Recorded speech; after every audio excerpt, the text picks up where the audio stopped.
ಸ್ನೇಹಿತರೆ, 17ನೇ ಶತಮಾನ ಇಡೀ ಭಾರತ ಮೊಘಲರ ಮತ್ತು ಸುಲ್ತಾನರ ಅಟ್ಟಹಾಸಕ್ಕೆ ನಡುಗುತ್ತಿದ್ದ ಕಾಲ. ಅಂತ ಸಮಯದಲ್ಲಿ ಹುಟ್ಟಿದ ವೀರ, ಇತಿಹಾಸದ ಹಾದಿಯನ್ನೇ ಬದಲಿಸಿದ ಅವರೇ ಛತ್ರಪತಿ ಶಿವಾಜಿ ಮಹಾರಾಜರು.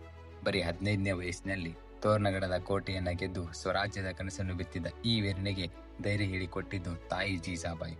ಶಿವಾಜಿ ಮಹಾರಾಜರಿಗೆ ಸಾಮ್ರಾಜ್ಯ ಕಟ್ಟುವುದು ಕೇವಲ ಆಸ್ತಿಯಾಗಿರಲಿಲ್ಲ, ಅದು ಸಂಕಲ್ಪವಾಗಿತ್ತು.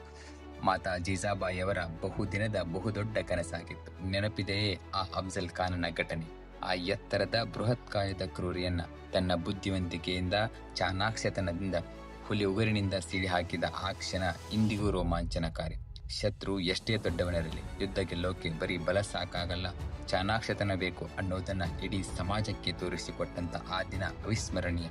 ಸಮುದ್ರದ ಮೇಲೆ ಹಿಡಿತ ಸಾಧಿಸಿ ಬ್ರಿಟಿಷರು ಮತ್ತು ಪೋರ್ಚುಗೀಸರ ನಡುಕ ಹುಟ್ಟಿಸಿದಂತ ಮಹಾನ್ ಧೀರರು ಅಷ್ಟೇ ಅಲ್ಲ, ಫಾದರ್ ಆಫ್ ಇಂಡಿಯನ್ ನೇವಿ ಅರ್ಥಾತ್ ಭಾರತದ ನೌಕಾಪಡೆಯ ಪಿತಾಮಹ ಎಂದು ಕೂಡ ಕರೆಸಿಕೊಂಡವರು.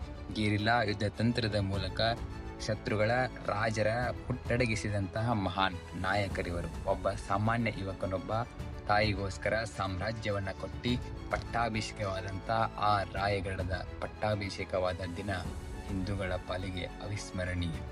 ಶಿವಾಜಿ ಮಹಾರಾಜರದು ಆದರ್ಶ ಬದುಕು, ದೇಶ ಪ್ರೇಮ ಅಂದ್ರೆ ಶಿವಾಜಿ ಮಹಾರಾಜರು. ಈ ಮಹಾನ್ ಚೇತನ ಕತೆ ಇಂದಿನ ಯುವ ಜನತೆಗೆ ಪ್ರೇರಣೆ. ಇಂಥ ಪವರ್ಫುಲ್ ಕಂಟೆಂಟ್ಗಾಗಿ ಥಿಂಕಿಂಗ್ ಕನ್ನಡ ಪೇಜ್ನ ಫಾಲೋ ಮಾಡಿ. ಮುಂದಿನ ವಿಡಿಯೋನ ಮಿಸ್ ಮಾಡ್ಕೋಬೇಡಿ.